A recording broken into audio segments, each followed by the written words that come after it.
Merhaba arkadaşlar, ben Deniz Sarı. YouTube kanalıma hoş geldiniz. Bugün Çanakkale'nin Ayvacık ilçesine bağlı Küçükkuyu beldesini gezeceğiz. Hazırsanız gezimize başlıyoruz. Hadi.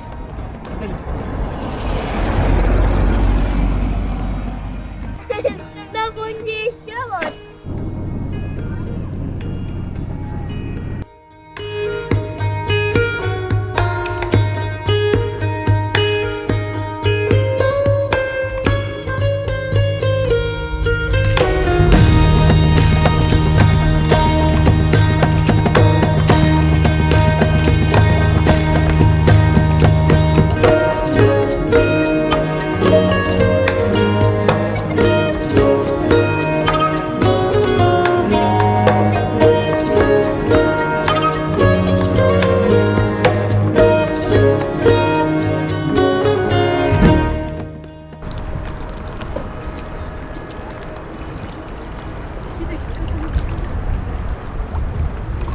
Merhaba arkadaşlar. Küçükkuyu Çanakkale'nin Ayvacık ilçesine bağlı küçük bir tatil beldesi.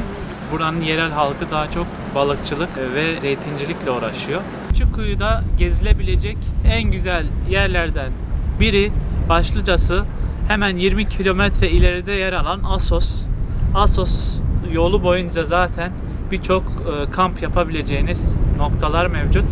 Aynı zamanda hemen Küçükkuyu'nun üst tarafında yer alan Adatepe ve Yeşilyurt köyleri gezebileceğiniz en güzel köylerden. Bunun yanında biraz daha ileride Kaz Dağları'nın hemen eteklerinde yer alan Zeus atları görülebilecek en güzel yerlerden biri daha. Mıhlı Şelalesi özellikle çok ziyaret çeken yerlerden biri.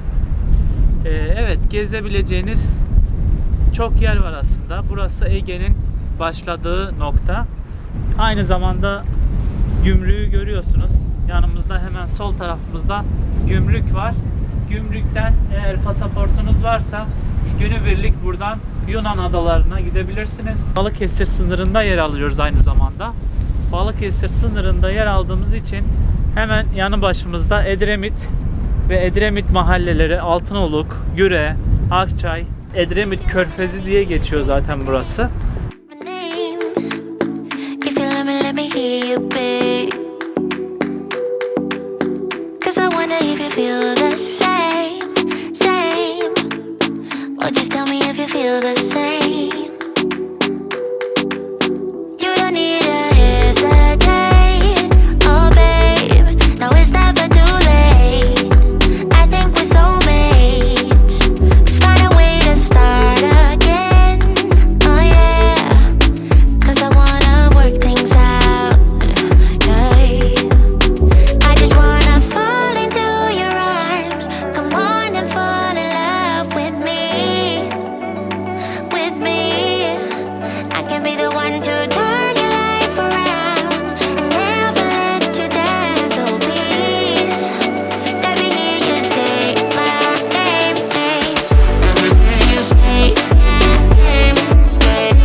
Bir kısa bilgi vermek istiyorum. Kanalımda daha çok gezi vlog tarzında videolar bulunuyor. Bunun yanında belgesel tarzında videolar da çekmeyi planlıyorum ileriki zamanlarda. Kanalıma abone olmadıysanız abone olup bildirim zilini açarsanız çok sevinirim. Yorum ve beğenilerinizi bekliyorum.